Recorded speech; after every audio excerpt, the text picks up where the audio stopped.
Maneva na sema PENDREAM TV. PENDREAM TV de osia dem yopo. Mema obi biara kwaba eba PENDREAM TV. Say na your first time or subscribe to channel and click the notification bell no so. Like jumadi na share ma afofron so ensa enkebi. Eye MP for Dome Kwabenya Adwoa Safo ede ensembi atuja ewo parliament. Na my person obeka me ho na yakotie ensema MP for Dome Kwabenya ede atuja. Na Haruna Iddrisu so ama comment bi afa ensema eye Adwoa Safo ede tuja ewo parliament. No my person obeka me ho na yakotie ensema omode tuja. Na answer na be kono subscribe to channel na click the notification bell no so like jumadi na share ma afofron so ensa enkabi. PENDREAM TV was another platform my friend PENDREAM forum. E hono yeje wadwentre on matters arising in Ghana. Na obenesa obe send an audio or a video of your message to number ya eda o screen so na be publish ama amansan so ate wonka. Number ni 0277 128 777. Maminsi number na subiem. Number ni 0277 128 777. Afi kame ho na yentie ensema ekoso ewo parliament. Yes, honorable member for Dome Kwabenya.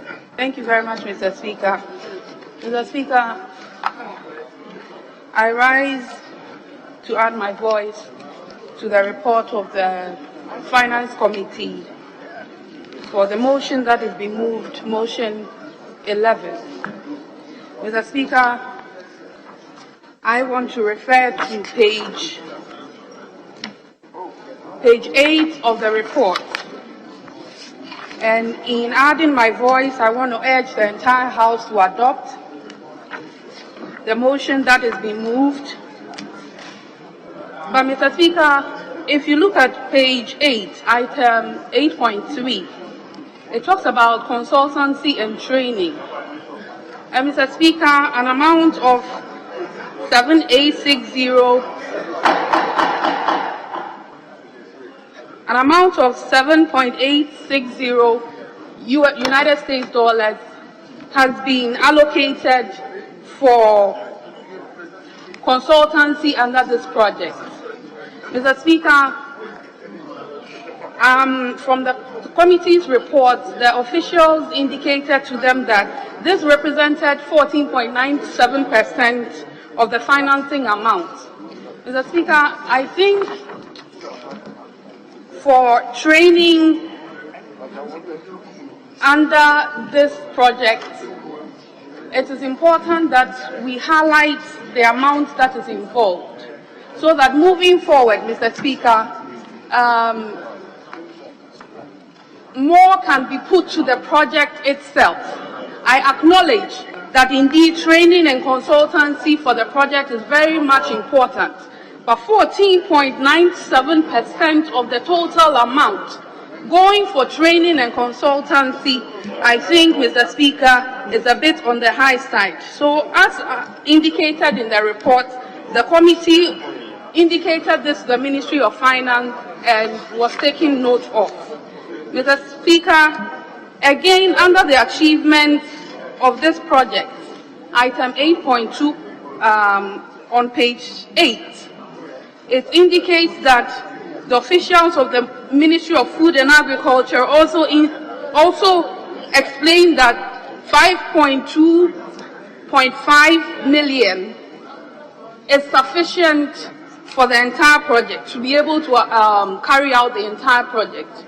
And so, for me, Mr. Speaker, I think that the entire House should adopt this motion and the report of the Finance Committee, but with the observation that moving forward, such huge amounts shouldn't go into consultancy and training, but rather to the project itself, so that the people of Ghana can indeed benefit from that project. I thank you for the opportunity, Mr. Speaker. Mr. Speaker, thank you very much. I speak,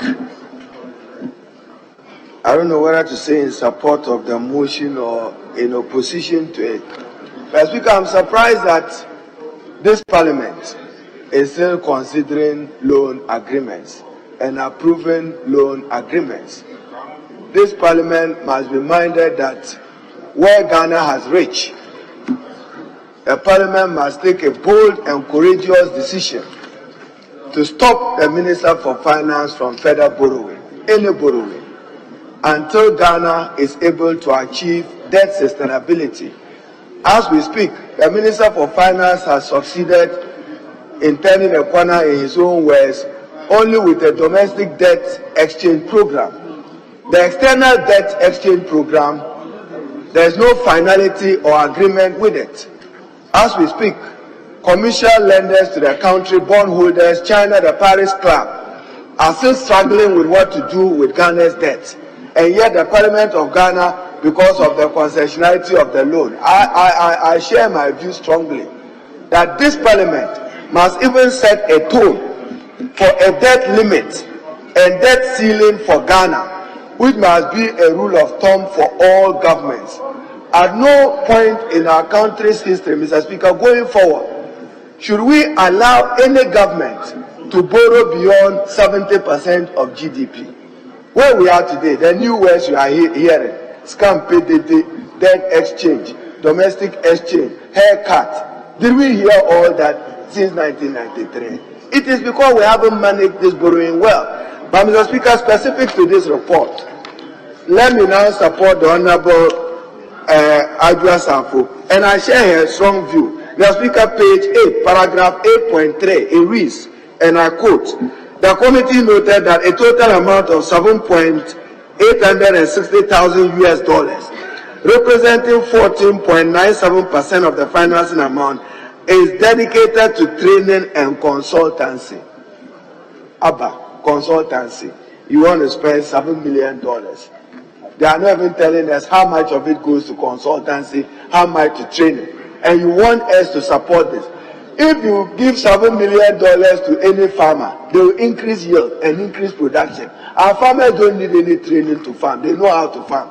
What they need is the credit and the input to be able to work with. Then, Mr. Speaker, page 7. Let me refer you to the committee's report, page 7, Mr. Speaker. Paragraph 8.1. It reads, and I quote, Mr. Speaker, the committee noted that the total cost of the entire project is estimated at 147 million, and yet you want to start it with 52 million because there is an assurance that there is a trigger of 22 million. What if it doesn't come? So we should do things well. If you need 147 million, you haven't even gotten half of it. You want to go and start. Then when you are stranded along the line because you haven't caused the triggers to get the additional funding, what happens? So, Mr. Speaker, read paragraph 8.1 well. You yourself, you have indicated by your committee that 147 million is needed for this project. You don't have 147. You have 52 million. Yet you want to go ahead. Why not conclude all the negotiations and get the money you want? Then, Vice Chairman of the committee, and Mr. Speaker, may I refer you finally to my comment, page 5. And you, Honorable Vice Chairman, yourself a respected lawyer, I need a constitution. Article 181 is what obliges Parliament to approve loan agreements. 181. Mr. Speaker, if you read 181. So, Honorable Vice Chairman, your table, what are you asking this House to do? And Mr. Speaker, for the record, I want to quote 181 into the record to guide us tomorrow. Article 181 provides that Parliament may, by resolution supported by the votes of a majority of all the members of Parliament, authorize the government to enter into an agreement for the granting of a loan. So this is the loan. The agreement entered into this article shall be laid before Parliament. That has been done. No loan shall be raised. That has been done. But Mr. Speaker, in particular about 1814, an act of Parliament enacted in accordance with clause 3 of this article shall provide, the emphasis mine, that the terms and conditions of the loan. Terms and conditions of the loan. How much are you borrowing? Because in this table, I see concessionary loan, 17.3 million. Then I see blended loan facility, 35 million. So that, where is the total in your table? Where is the total in your table? No, I say, where is the total in your table? When we are reading the report, Chairman, I say, when we are reading your report, guide us well. I see 35 million, I see 17 million. I'll do my own arithmetic to arrive at it. But this table must have provided the detail that we are approving 52 million, which 52 million is divided into 35 and 17 million. Whether it's blended loan or it's concessionary loan, we are approving a loan agreement within the meaning of Article 181. So I would have thought that, Chairman, you restructure your table. Mr. Speaker, I'm referring to a comment by Lloyd George when he said that the House is the sounding board of the nation. It both speaks for and speaks for the people. And therefore, Parliament remains a forum for debate. Therefore, when we take a matter, and I'm referring you even to Article 1798, mid-year review of budget statement, whether supported by supplementary estimates or not, is a constitutional obligation that elected representatives must be given their abide substantially on that matter. But Mr. Speaker, now to the substance. I'll limit that honorable former leader commenting and debating. Me is just semantics. They are already say. Okay, Mr. Speaker. What honorable Ahinkra just did. How will you describe it?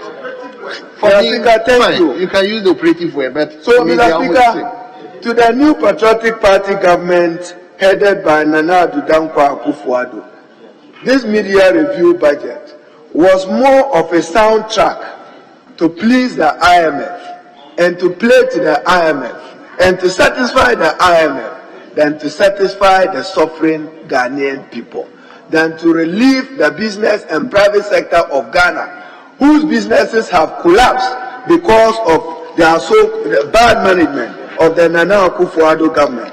Mr. Speaker, I'll take you through memory lane. In paragraph 2 of page 12 of the 2019 budget statement, this is what the Minister for Finance said, and I quote, "We are now on course to exit the IMF program. By the end of this year, it has been a collective effort by all of us, government, for exercising the kind of macroeconomic competence and discipline that was evidently lacking in the past.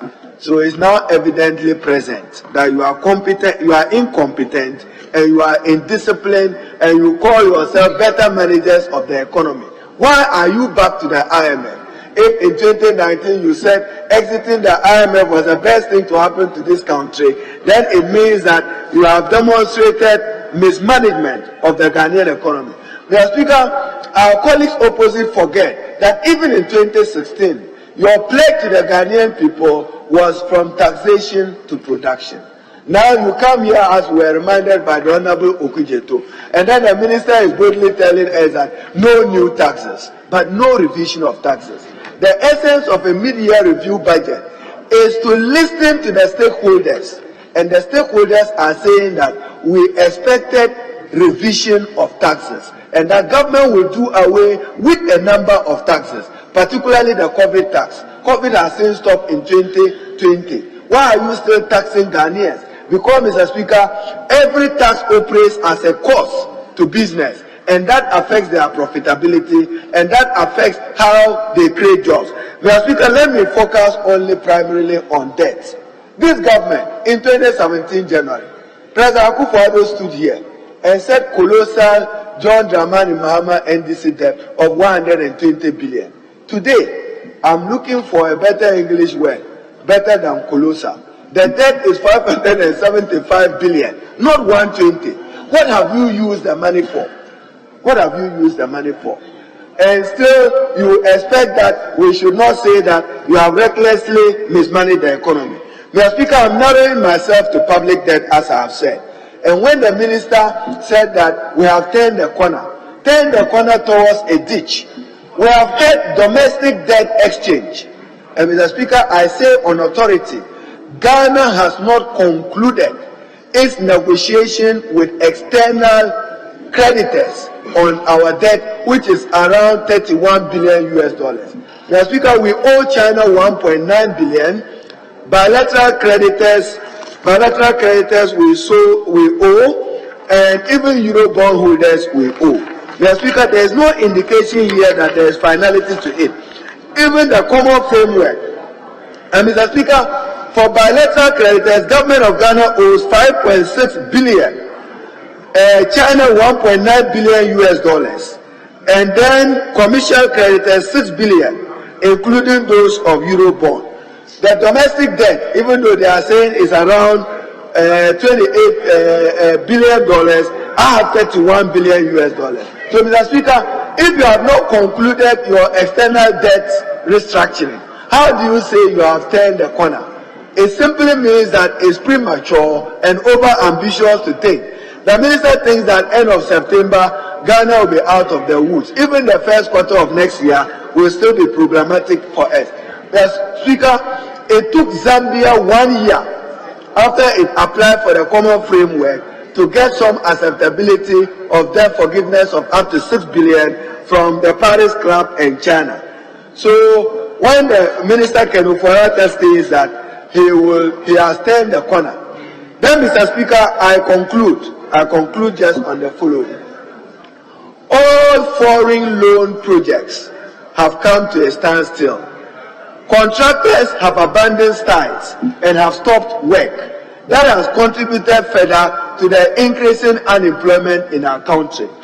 Are we asking ourselves as a parliament, what will be the cost of completing those projects? And Mr. Speaker, I refer to the budget statement where government itself talks about the Sino Hydro project and states in the project that, and I refer to page 80, Mr. Speaker, when you see Sunyani Inner City Roads, 81%, Roundabout Interchange Project, Takuradi, 80%.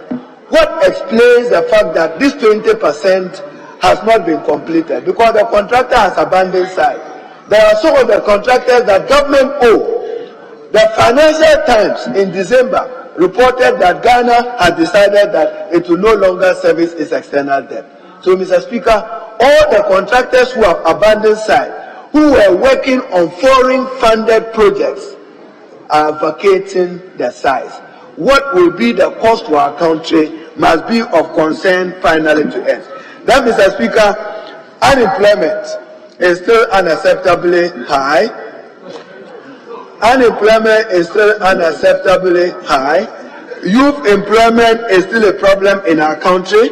Mr. Speaker, the minister reports that he has released some 134 million to the Youth Employment Agency. That is inaccurate. The Youth Employment Agency, from my records, I have some of the attachments of the warrants here, have only received 80 million. So that gap, that deficit, when he comes here, the Minister for Finance owes us sincerity, because the unemployment crisis is a national security crisis. He should endeavor to make releases. A promise was made of 347 million for the Youth Employment Agency. Only 80 million have been received. I thank you, Mr. Speaker. So the minister must endeavor to keep faith with his word.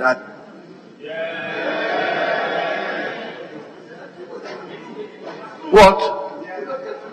To draw attention to the fact that Honorable Haruna Iddrisu started at 2:40. It's only 2:49, so he still has 1 more minute left. The Speaker, as soon as he's whose time are you using? The time on the Speaker. So that's what I'm. You were saying he started at 2:40. Yeah, I took note from you, but I didn't see it that way. And he himself have already indicated that he was ending anyway. So let Honorable Samuel Ablakwa.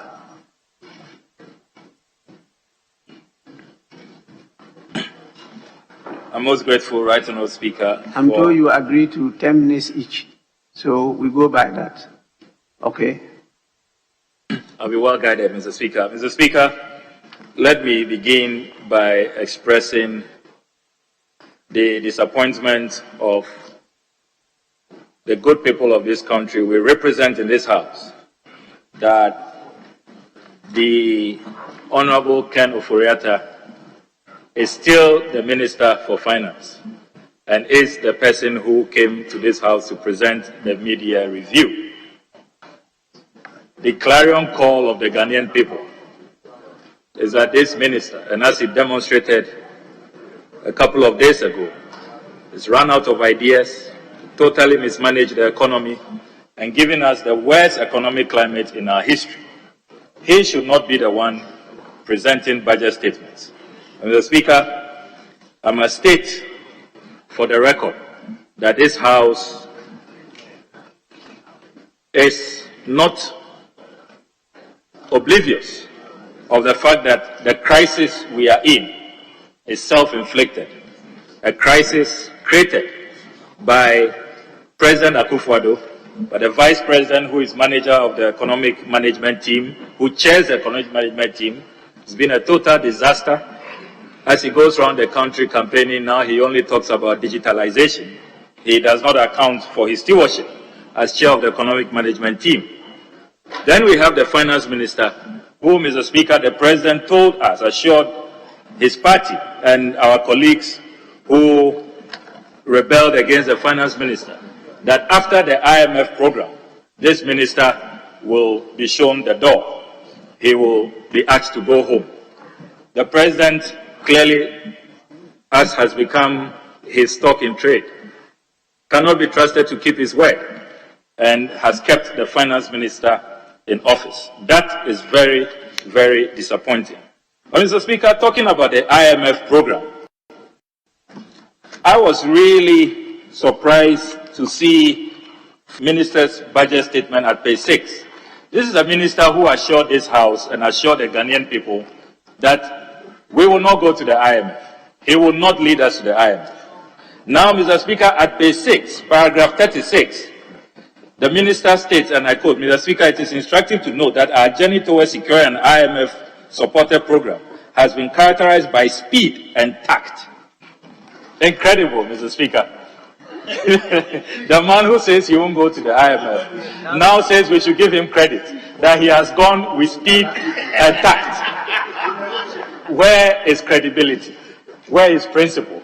Elsewhere, ministers will resign when they make a promise, they make a pledge, and they can't keep it. In Ghana, under President Akufo-Addo, they say we should applaud them. That what they said they won't do, now they've done it with speed and tact, with alacrity. So we should applaud them. Now, Mr. Speaker, ahead of this media review, Ghanaian women had agitated strongly that this media review should address a very important matter, a matter that borders on human rights. And Mr. Speaker, I recall that you also spoke emphatically, which was well received by the Ghanaian people, that the media review should abolish taxes on sanitary pads. It is an embarrassment that such a gross human rights issue did not receive attention from the finance minister. And Mr. Speaker, this is a matter that the majority of our population, in Ghana, women are in the majority. There were demonstrations. This House was petitioned. The Right Honourable Speaker was petitioned. The Women's Wing of the Socialist Movement of Ghana demonstrated. Gender activists demonstrated against period poverty, against the assault on womanhood. We know it is leading to absenteeism in our schools. I recall as Deputy Minister of Education, we had to roll out a program to address that, the Free Sanitary Pads Initiative, under the Secondary Education Improvement Project. Here we are, Ghanaian women looking up to the Minister for Finance. He comes and doesn't say a word. The height of insensitivity. And Mr. Speaker, I think that this House must establish strongly that we are totally appalled by the Minister's insensitivity. Now, Mr. Speaker, the Finance Minister tells us, in the midst of this crisis, the chaos that he has created, the pain, the anguish, the suffering of our people, that he has turned a corner. This economy has turned a corner, and that things are beginning to look good. Mr. Speaker, sometimes you wonder if this finance minister lives in Ghana with us. My colleagues have dealt with the worsening macroeconomic indicators, so I do not want to go there. Only a few weeks ago, Mr. Speaker, the Ghana Registered Nurses and Midwives Association put out a statement and said that in 2022, by their count, Ghana has lost more than 4,000 of their members, their nurses, are living in droves for better living conditions, for greener pastures. Then they added, Mr. Speaker, and this was a statement signed by the General Secretary, Dr. David Tinkran-Chum, that only this year, first half of this year, between January and July, another 4,000 have left. They added that 10,209 have served notice. They've already written to the GRNMA seeking clearance that they want to leave the country. Health experts are warning that if something is not done to reverse this trend, there will be no health worker in our hospitals. So when the finance minister says that they have turned a corner, which corner, Mr. Speaker? Ghana Statistical Service is telling us that unemployment has hit an all-time high. Only one quarter in 2022, 1.7 million Ghanaians drifted into the unemployment category. Mr. Speaker, these are lives. These are terrible statistics. As we speak, Mr. Speaker, road contractors are owed in excess of 15 billion Ghana cedis. They've not been paid. NAPCO workers who were laid off several months now, they have not been paid. Exempted bond holders, the finance minister can't keep his pledge to them, including pensioner bond holders. So, Mr. Speaker, you look around from children, the youth, to the aged. Everybody is reeling under the mismanagement, the misrule, the gross incompetence, the insensitivity of this administration.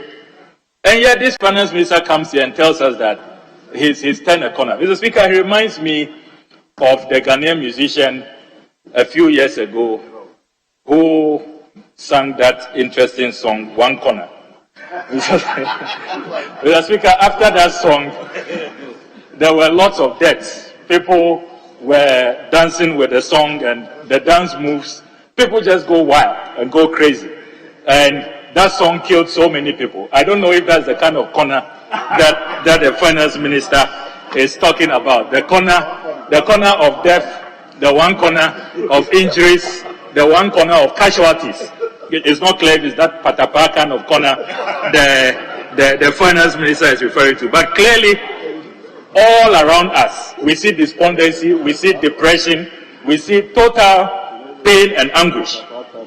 Then, Mr. Speaker, the finance also makes a very interesting comment at page 16, paragraph 84, under arrears clearance and prevention strategy. The finance minister tells this House that he is now implementing an arrears clearance and prevention strategy. And he says that, Mr. Speaker, as part of the measures to achieve the objective of bringing public finances back on a sustainable path, government is embarking on a number of expenditure efficiency drives, including the development and implementation of an arrears clearance and prevention strategy. Mr. Speaker, I submit today that this arrears clearance and prevention strategy is a sham. It's a total scam. If you look at public expenditure, Mr. Speaker, take the National Cathedral alone. As we speak, we have asked government to abrogate that contract. They have refused to abrogate that contract. And so, all this time that the contract subsists, Ghana now owes an additional $52 million, Mr. Speaker. And that includes $29 million of certified outstanding certificates, $30 million in interest payments, and the suspension claims, $10 million. In total, $52 million. And you tell us that you are implementing an arrears prevention strategy.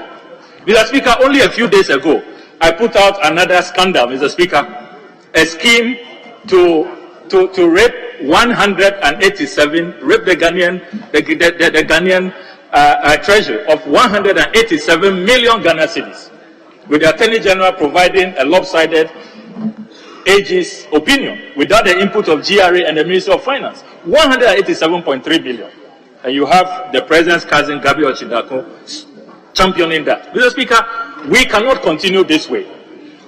I submit that Ghana is where we are, not because of lack of revenue, not because we lack money. Honorable Member, your time is up. Mr. Speaker, I want to be 30 seconds, with your permission. 30 seconds. Just to place on record that, Mr. Speaker, if you look at... petroleum revenues, Mr. Speaker, throughout the entire period of the NDC, we have done the analysis. We received only $2.8 billion.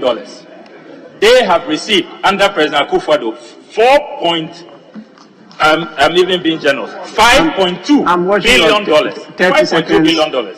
So our issue as a country, Mr. Speaker, is not lack of revenue, but it's misrule, it's mismanagement. And when they talk about breaking the eight, what we must break is to break the corruption, break the ineptitude, break the cluelessness, break the visionlessness, break the insensitivity. That is what the Ghanaian people will do next year.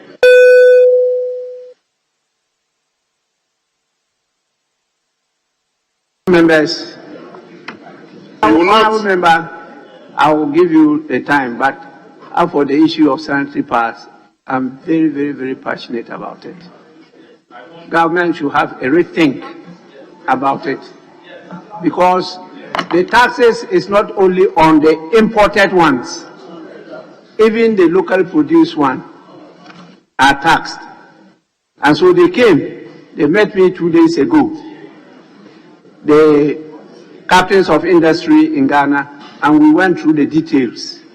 So when we talk about the taxing, it's not only on the imports, but even what we produce locally. They tax the raw materials and they impose more taxes on them. So they were complaining about the cost of production. And to the extent that some of them have folded up and they are rather importing from some places and selling. So it's something that I take seriously about. Don't let's miss the point. Was I will not tax a woman, my mother, for producing me. I don't support that at all. I don't support. So the state, the country should take this matter seriously. There are countries where it's for free. There are countries where a lot of the taxes have been removed. When we counted the taxes, they were about 15 or more on that product. That is an issue that I'm very, very passionate about. Yes, so you go on. It's just a guide to all of you, including the government. All governments that come, please, how much do we make from this taxation? How much? How much? We can do without it. There are other ways of taxing. We like taxing the poor. We are not taxing the rich. We have to think through this together. That issue, I'm not shaking at all. We have to work on it. Please, Deputy Majority Leader. Mr. Speaker, I would at all times agree with you when you intervene to guide the House. Now, Mr. Speaker, on this occasion, I, in all humility, beg to disagree on the time chosen to admonish. Mr. Speaker, I am not in a debate Mr. with Speaker, you. Mr. Speaker, I have the right to make comments. That is so. Mr. Resume Speaker, your seat. Very well. Mr. Speaker, please, honorable member, continue. Thank you very much, Mr. Speaker. I do accept your advice, but Mr. Speaker, the taxes that are imposing on the sanitary part is about the importation rather to actually protect the local industries. Let me come to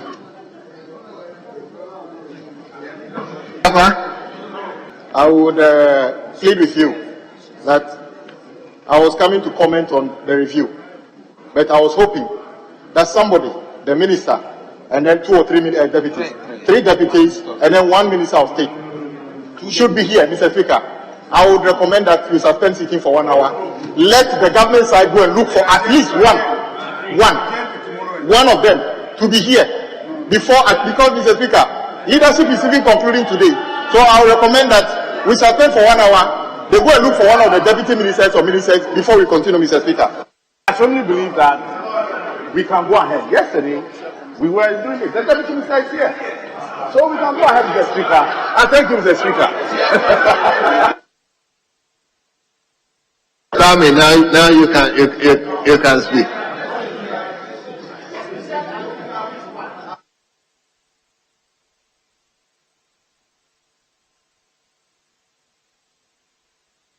The budget as read by the finance minister. But Mr. Speaker, I'm very concerned about something.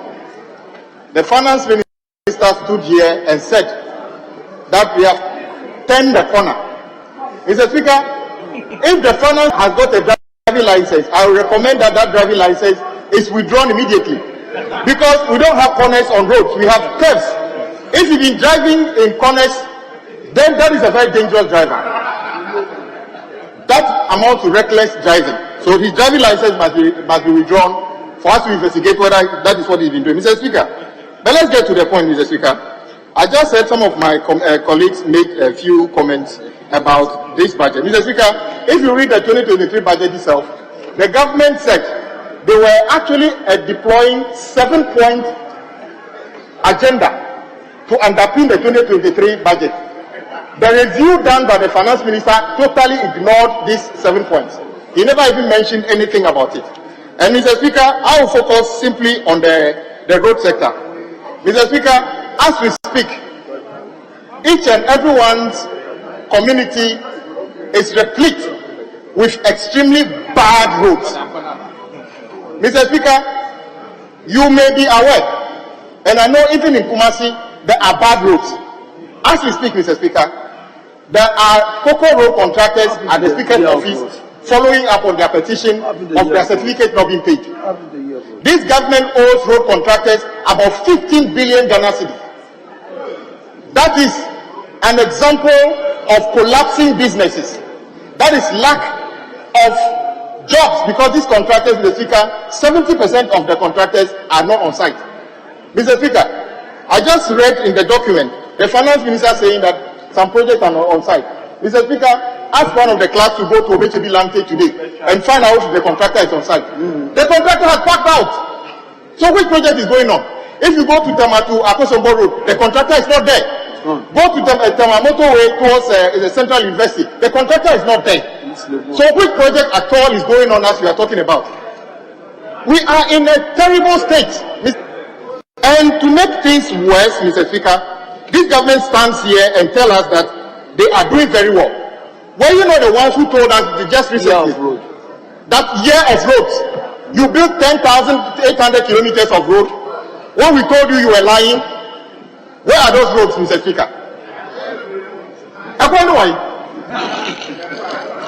Mr. Speaker, indeed, the government has awarded some road contract. But Mr. Speaker, many of these contracts are not active.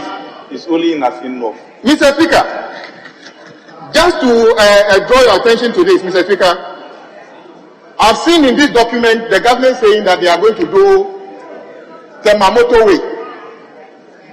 And there's a concession agreement. Mr. Speaker, very, very interesting. This government said they have awarded the Accra Temamoto Way on the 16th of December 2020 to a company called Muta Angels.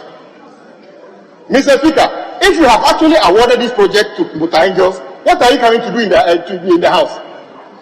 Mr. Speaker, we are hearing that the government intends to come back to Parliament to say they are awarding this project. Mr. Speaker, it is very ridiculous. Mr. Speaker, if you have awarded this job and then you didn't implement the contract, you are coming to this House. Mr. Speaker, they are telling us in this document that Ghana Infrastructure Investment Fund are the ones that are going to fund the Accra Temamoto Way. Again, Mr. Speaker, it must also be made clear that this is the worst form of an IMF program since Mansa Musa went on the famous pilgrimage to Mecca. Mr. Speaker, Ghanaians must understand that clearly it is not the IMF which has imposed these horrible conditionalities on austerity on them. In fact, it is rather the government of President Nana Addo Akufo-Addo and the economic mismanagement team led by Alhaji Bawumia that has imposed these horrible conditionalities on the people of Ghana. Mr. Speaker, this is the only IMF program that came with debt restructuring. Again, it should be noted that this is the first in the history of the Republic of Ghana. This debt restructuring program has impoverished the rich, the middle class, and to a larger extent, the poor. Mr. Speaker, this same debt restructuring has rendered our banking and financial institutions insolvent, virtually bankrupt. Unfortunately, Mr. Speaker, almost all our banks non-bank financial institutions, and insurance companies declared huge losses in 2022 as a result of government recklessness and mismanagement, which resulted in this debt restructuring. Mr. Speaker, our country is in distress, our people are in despair, and most Ghanaians have lost hope in this incompetent MPP administration. Mr. Speaker, all the hardships we are seeing and experiencing are avoidable. In fact, these hardships are needless. Right Honorable Speaker, the level of economic adjustment that we have witnessed in the last 12 months have never happened in the history of Ghana. This is the worst economic adjustment we have seen, even than what we are seeing so far. Inflation rose to a hyper level of 54.1 in 2022. This is unprecedented in the history of the Fourth Republic. Right Honorable Speaker, the Ghana cedi depreciated from 6 Ghana cedi to $1 to over 15 Ghana cedis to $1 in the year 2022. The Speaker, this is over 100% depreciation on a straight line calculation. The Speaker, depreciation coupled with inflation have reduced the rich to a middle class, and above all, the poor have become poorer. The Speaker, the Bank of Ghana printing of money caused the depletion of Ghana's external reserves, which resulted in the unprecedented depreciation of the Ghana cedi, which obviously is the main cause of the inflation we are seeing so far. So, Speaker, an estimated 850,000 Ghanaians were reported by the World Bank to have pushed further down the poverty line in 2022 alone due to the inflation we experienced. So, Speaker, the government admitted in paragraph 2 of the Memorandum on Economic Policy that was sent to the IMF that the illegal printing of money by the Bank of Ghana, which was supervised by the Economic Mismanagement Team led by Mr. Strategist, caused this hyperinflation of 54.1% in the year 2022. So, Speaker, after spirited denial by the Bank of Ghana and the government, now thanks to the IMF, the government has come to admit that indeed the Bank of Ghana printed money to finance its over-bloated expenditures in the year 2022. So, Speaker, paragraph 8 of the IMF staff report further gives further details that the Bank of Ghana illegally printed over 45 billion Ghana cedis, representing 7.2% of GDP in 2022 alone, and another 35 billion in 2000, first in the history of Ghana. The Speaker, the Bank of Ghana is certainly a crime scene. Certainly a crime scene. And it should be noted that the economic managers led by Alhaji Bawumia aided and abated this crime. So, Speaker, this singular crime by the Bank of Ghana is responsible for the additional 850,000 Ghanaians who have moved from poor to poorer and into extreme poverty, according to the latest World Bank report. So, Speaker, the key members of the Economic Mismanagement Team that superintended and supervised this economic crime are: number 1, Dr. Alhaji Mahmudu Bawumia, aka Mr. Strategist. Excuse me. Mr. Speaker, number 2, we have the almighty Ken Ofori Atta. I call him aka One Program, One Bond. Mr. Speaker, we also have Governor Ernest Addison, aka the printer, who prints money for the government. Mr. Speaker, what a solid economic mismanagement team. What a solid economic mismanagement team that has mismanaged our economy and our livelihood to this level. Mr. Speaker, no thanks to this economic mismanagement team, our public debt increased from 120 billion Ghana cedis to 600 billion Ghana cedis, an increase of about 400% within a period of 6 years. So, Speaker, as a result of this high level of debt, Ghana defaulted in the repayment of both our domestic and foreign debt, the first time in the history of our country, making pensioners to picket at the Ministry of Finance to demand the payment of their interest and principal, another first in the history of Ghana. Right Honorable Speaker, rating agencies downgraded Ghana's credit worthiness to D, in other words, super junkie. So, Speaker, that is where we are. This made us a baller economy, which required our outgoing Minister of Sanitation to probably clean up. So, Speaker, the Honorable Madam Cecilia Dapa must probably clean up this mess before leaving office. Mr. Speaker, the unsustainable debt levels resulted in the painful domestic debt default.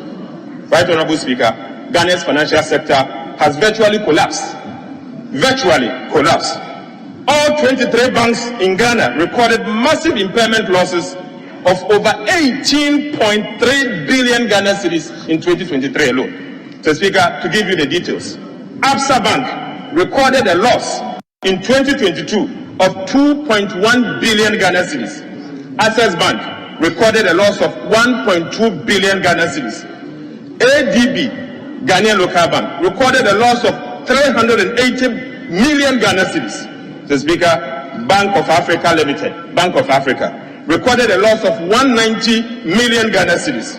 Car Bank PLC, the Speaker, recorded a loss of 1.45 billion Ghana cedis, all in 2022. The Speaker, CBG, the Consolidated Bank Ghana, recorded a loss, 2022 alone, 1.8 billion Ghana cedis, CBG. The Speaker, aside that, Ecobank, the famous Ecobank, the Speaker, Ecobank recorded a loss of 1.7 billion Ghana cedis. Aside, Mr. Speaker, FBN Bank Ghana Limited recorded a loss of 210 million Ghana cedis. The Speaker, Fidelity Bank recorded a loss of 1,060 million Ghana cedis. The Speaker, said that is not enough. First Atlantic Bank recorded a loss of 230 million Ghana cedis. First National Bank recorded a loss of 260 million Ghana cedis.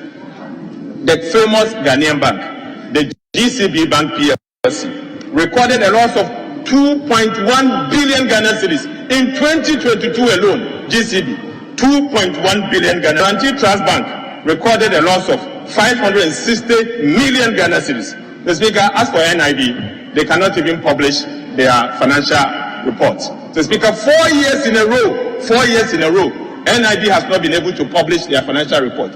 No wonder that in the IMF document sent by the Ministry of Finance to the IMF, the Speaker, they admitted that NIB is virtually insolvent. I'm not surprised, Mr. Speaker. Omni Bisek, Ghana Limited, recorded a loss of 150 million Ghana cedis. Prudential Bank Limited recorded a loss of 70 million Ghana cedis.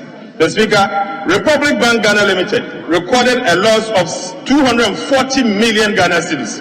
The Speaker, SGSSB recorded a loss of 280 million Ghana cedis. Stanbic Bank Ghana Limited recorded a loss of 970 million Ghana cedis. So, Speaker, I can go on and on, but let me add that Merchant Bank PLC, Merchant Bank Ghana Limited, recorded a loss of 510 million Ghana cedis. And finally, Zenith Bank Ghana Limited recorded a loss of 1.1 billion Ghana cedis. All put together clearly shows that our domestic bank, all the 23 of them in 1 year, recorded up to 18.3 billion Ghana cedis in losses. The Speaker, how can our financial sector be treated this way? It is going to be a major risk going forward, and we should take note. The Speaker, these numbers I've just mentioned excludes the impairment losses of the non-bank financial institutions and insurance companies. If you are to add insurance companies and non-bank financial institutions, the number will be hitting close to 30 billion Ghana cedis of losses. The Speaker, I'm not surprised. But let me state that the cost of this economic mismanagement by this government is unprecedented. The cost of this economic mismanagement by this government to the people of Ghana and Ghanaian institutions, in fact, Mr. Speaker, is unprecedented. This domestic debt exchange has not only affected commercial banks, Mr. Speaker, it has also affected the Bank of Ghana negatively. In fact, the Bank of Ghana is in a major financial distress. Mr. Speaker, it will not be wrong for me to say our Bank of Ghana is currently bankrupt. That will require immediate attention. Mr. Speaker, in 2022 alone, the Bank of Ghana recorded a loss of 60.8 billion Ghana cedis and a negative equity of 51.1 billion Ghana cedis. Mr. Speaker, if you are to have negative equity for a bank like this, Mr. Speaker, the situation is there, and it will require immediate attention. Mr. Speaker, no wonder. That is why you can see in paragraph 18 of the Memorandum and Economic and financial policy that was sent to IMF by this government. Mr. Speaker, I quote, paragraph 8 says that the government and the Bank of Ghana will assess the impact of the debt restructuring on the Bank of Ghana's balance sheet and develop plans for its recapitalization. Mr. Speaker, Ghanaians should expect to pay for the cost of recapitalization of the Bank of Ghana. Mr. Speaker, don't be surprised to see Bank of Ghana recapitalization soon. Mr. Speaker, I say this on authority that I will not be surprised for Ghanaians to be paying a tax called the Bank of Ghana recapitalization levy, because the Speaker, Bank of Ghana, Yamutu. That is the reality, Mr. Speaker, and we should be made aware of. Mr. Speaker, the Bank of Ghana has fallen on its own sword. Its own action of excessive money printing and the government reckless borrowing caused this mess that we are seeing. The Speaker, permit me to borrow a fancy proverb which says, to which the elephant will suffer, but the hunter will suffer so. The Speaker, the Bank of Ghana felt that they are destroying banks. Today, their actions and inaction has landed them there. The Speaker, that is where we are as a country. The Speaker, let me also add, the Bank of Ghana cannot, the Speaker, and I repeat, the Bank of Ghana cannot unilaterally write off government debt without the approval of Parliament. The government can also not, they cannot force the Bank of Ghana to do same without parliamentary approval. The Bank of Ghana and the executive arm of government have written off nearly 48.4 billion Ghana cedis of government debt onto Bank of Ghana without parliamentary approval. The Speaker, we cannot sit and allow this to happen. The Speaker, the Bank of Ghana is a sovereign bank. The shareholders are the people of Ghana. The Speaker, we are the representative of Ghanaians, and we should be given the opportunity to allow this to happen. The Speaker, we cannot allow this. And I serve notice that we will not allow the Bank of Ghana and the executive arm of government to unilaterally write off Bank of Ghana's debt, government debt worth 48.4 billion Ghana cedis. The Speaker, that is not acceptable. The Speaker, we maintain that the entire government of Ghana's debt restructuring program must be submitted to Parliament for scrutiny and possible approval. The Speaker, that is what the way we should go as a country. Mr. Speaker, let me say that we have not turned the corner. We have not even seen the corner from where we are as a country. In fact, we are still in the woods.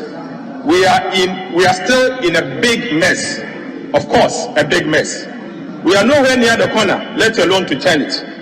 The government must rather apologize to the people of Ghana for destroying our livelihood, our country, and our motherland. Mr. Speaker, the mess is gargantuan. Right, Honorable Speaker, let me repeat this.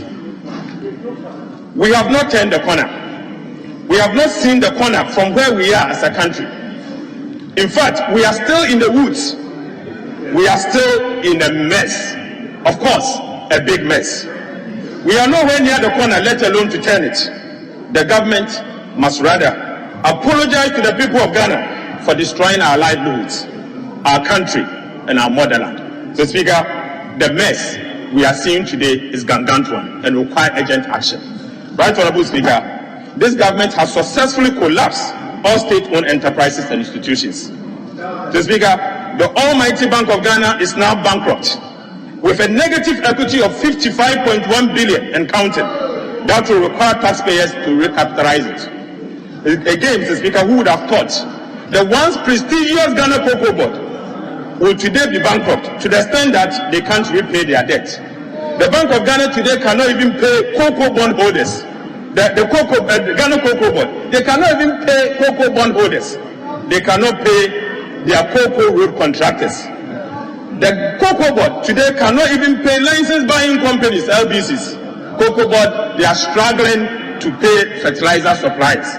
Mr. Speaker, the MPP administration have successfully meddled the financial health of almost all our state-owned enterprises. For example, Mr. Speaker, JNPC, Yamutu, GRA Group, Yamutu, ECG, Yamutu, GIHOC, Yamutu, NETCO, Yamutu, GRIDCO, Yamutu, Buffer Stocks, Yamutu, Ghana Publishing Company, Yamutu, Ghana Railways, Yamutu, STC, Yamutu, Ghana Airport Company, Yamutu. So, Speaker, almost all state enterprises are gone. The Speaker, that is where we are. The Speaker, so Mr. Minister, this is your scorecard. This is the scorecard of the President Nana Akufo-Addo, and Mr. Strategist, our Vice President. The Speaker, everything is gone. The Speaker, what a corner, Honorable Minister, what a corner have you turned? I don't think that you have turned the corner. Mr. Speaker, let me ask the Minister some few questions. Mr. Minister, how could you claim to have turned a corner when GDP growth has been revised from 2.8% to 1.5%? Mr. Minister, how could you have turned a corner when currently your net international reserves is hovering around 1 week of import cover and is projected to be about 3 weeks by the end of the year? Mr. Speaker, let me ask you once again, Mr. Minister, how could you claim to have turned a corner when inflation is currently 42.5% and rising and projected to be 31.3% by the end of the year? Honorable Minister, how could you claim to have turned a corner when monetary policy rate is 30% and rising and commercial banking rate, lending rate is 36% and also rising? Honorable Minister, how could you claim to have turned a corner when you know that inflation is currently 42% and rising and projected to be 31% by the end of the year? When monetary policy rate is 30% and rising, and when commercial banking rate is also 36% and rising. But most importantly, I want to ask him, how could you claim to have turned the corner when you have not stopped the reckless borrowings?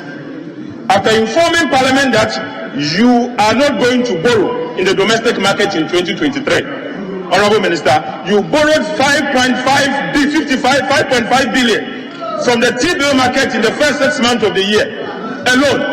Your own financing, if you are to look at Appendix 2C, it tells you what you have done. Mr. Speaker, this is a document not coming from me. Mr. Speaker, he also intends to borrow another 41.3 billion in the next 6 months, also without parliamentary approval, because the Speaker, what he submitted to us, he did not ask us to approve. He's only telling us by way of information. Mr. Speaker, that is why I'm of the view that media review must come in a form of a motion. Mr. Speaker, Mr. Minister, this is for your own good, so you are protected.